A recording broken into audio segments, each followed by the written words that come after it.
Señal directa. Hace unos momentos en información le compartíamos a usted cómo la educación en buena medida también abona para reducir la violencia que hoy en día padecemos de manera tan lamentable.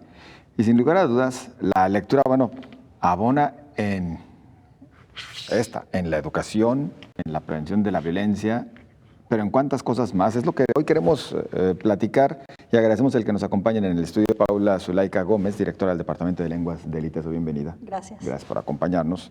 Y Minerva Ochoa Villanueva, vicepresidenta de la Red Latinoamericana de Centros y Programas de Escritura. Gracias. Bienvenidas. Gracias. A ver, pues ¿con quién comenzamos? A propósito de la importancia de la lectura.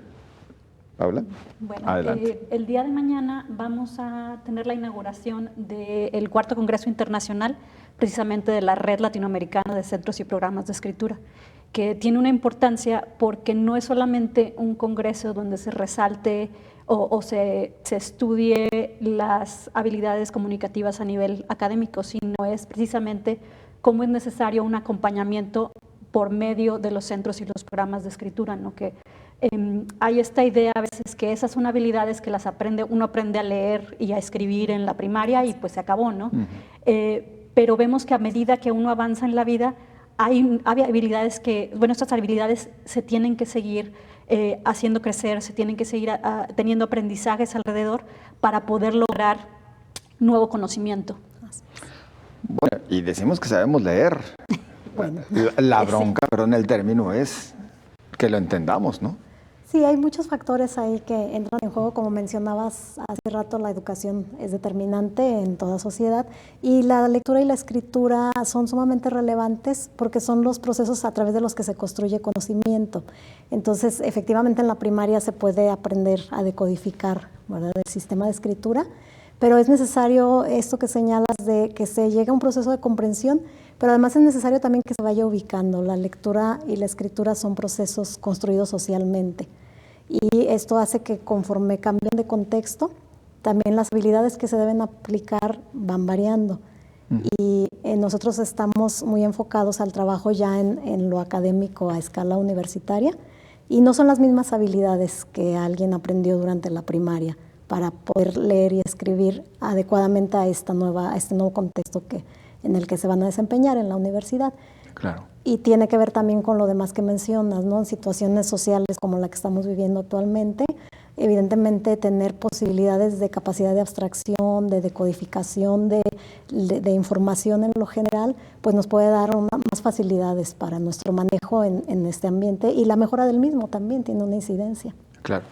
Y justo cuando hablamos en particular del tema de la lectura, bueno, un mismo texto lo podemos interpretar de maneras diferentes, los aquí presentes y cada uno de nuestros televidentes y radioescuchas, ¿no? Sí, exactamente.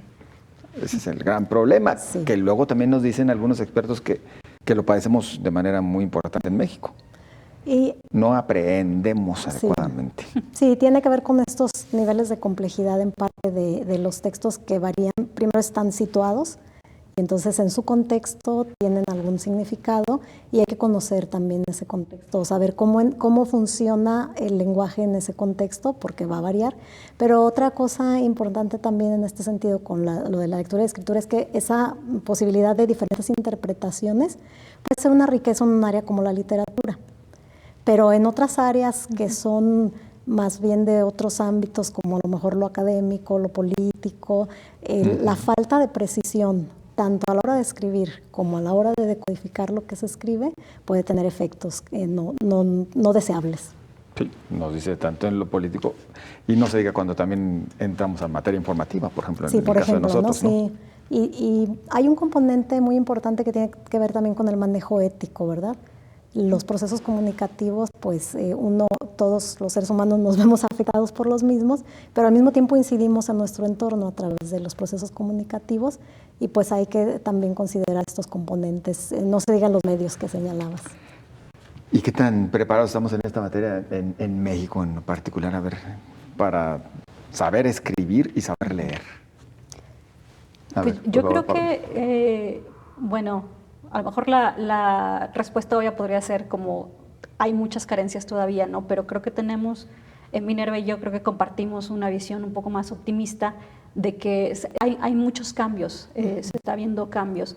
Y sobre todo lo notamos precisamente en las instituciones educativas, tanto privadas como públicas, que empieza a haber un interés en estos temas, porque tendía a verse como más allá de las clases introductorias o remediales, que era así como que llegas de la preparatoria y te doy una embarrada más a nivel académico en tus habilidades comunicativas y ya, ¿no? Y eso ya pasó, ya lo aprendiste.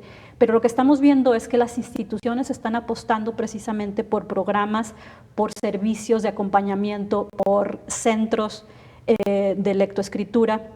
Y precisamente eso lo que nos hace pensar es que ya ha habido un cambio, ¿no? Empezar a ver todo, y pensar también, por ejemplo, en habilidades blandas, ¿no? La importancia que tienen en los contextos profesionales, en los contextos especializados. Lo vemos, por ejemplo, también en nuestros egresados, en los egresados a nivel universidad, que cuando salen al campo laboral se empieza a notar un interés no solamente por los conocimientos que puedan tener disciplinares de la carrera que estudiaron, sino también que sepan redactar, que sepan leer, que tengan esa sutileza del lenguaje, ¿no? Creo que eso por lo menos a nosotras nos da un optimismo, ¿no? Sí. Platícanos acerca de esta red latinoamericana de centros y programas de escritura. La red es una instancia que surge y en la que se agrupan centros y programas de escritura. Generalmente un centro o un programa de escritura es una agrupación, un grupo de personas que lo que buscan es impulsar las habilidades correspondientes a leer y escribir en ámbitos académicos. La mayoría están siempre en las universidades y suelen tener muchos programas extracurriculares. Entonces, por ejemplo, en el Departamento de Lenguas del ITESO, nuestros programas son algunos talleres, tenemos un programa muy robusto de tutorías, donde las personas que están en la universidad, toda la comunidad universitaria, puede encontrar a alguien que le apoye a la redacción de sus textos.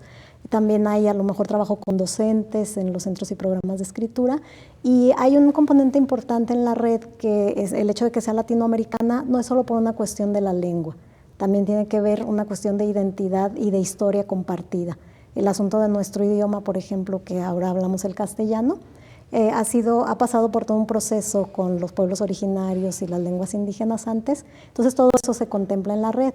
Y esta agrupación lo que hace es tratar de impulsar ese esfuerzo de manera que podamos compartir e intercambiar lo que se hace en los diferentes países de la región, y estamos pues trabajando en el logro de nuestras metas, irlo haciendo en conjunto para que sea más fácil y aprendemos unos de otros. Claro. ¿Y será el ITESO sede del cuarto congreso? Sí, ¿Cuándo? El congreso sucede cada 2 años. Este año tuvimos el honor que nos tocara hacer a nosotros, y parte de las responsabilidades de la institución que es sede es pensar cuál va a ser el matiz de ese congreso. Nosotros en el Departamento de Lenguas de ITESO pensamos mucho qué era lo que íbamos a aportar.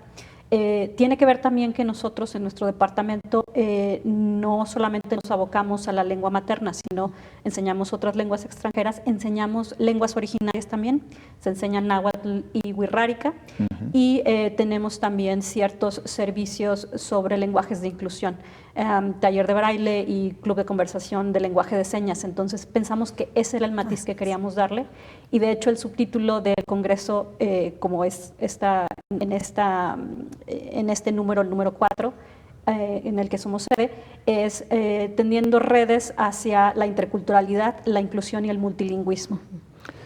¿Para todas las carreras se pueden impartir estas materias que nos mencionabas, las lenguas originarias? Sí, de hecho son extracurriculares. Son extracurriculares. Sí, no hay un requisito de tomarlas, pero están abiertas, de hecho, a toda la comunidad universitaria.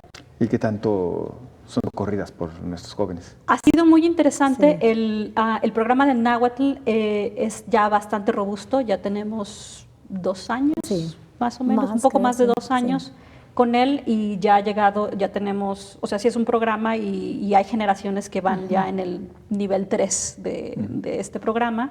El wixárika es bastante más reciente, pero ha sido interesante porque sí había esta idea de que pues a lo mejor vamos a tener uno que otro que quiera tomarlo, pero no va a ser muy popular, pero en realidad estamos viendo mucho interés Y yo creo que tiene que ver con, a veces tenemos una visión de estudiar otro idioma a nivel de dominio, ¿no? La idea de que, pues, ¿para qué me meto si no voy a dedicarle el tiempo y no voy a llegar a ser un hablante a un nivel muy alto, ¿no? Yo, de hecho, tomé la clase de wixárika, ¿no? Y puedo decir que ahorita no puedo decir 2 palabras, pero aprendí muchísimo en cuestión de cultura, en cuestión de abrir la mente, de adquirir capital cultural.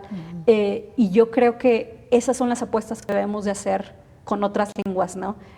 A mí me encanta mucho, una vez un estudiante en un examen nos dijo algo padrísimo, que dijo ella: aprender otro idioma es un acto de paz.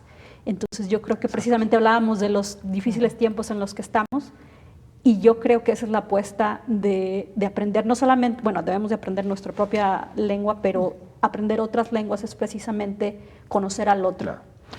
El tiempo se nos terminó. ¿Dónde podemos consultar el programa de tenemos este congreso? en la página del Departamento de Lenguas del ITESO, ahí encuentran el vínculo que Es los lleva. lenguas.iteso.mx. lenguas.iteso.mx. Y ahí viene la liga al congreso. Y va a haber conferencistas maravillosos. Son 3 días. Sí, 3 días. Muy bien. Pues agradecidos, Paula Minerva. Al contrario. Muchas gracias.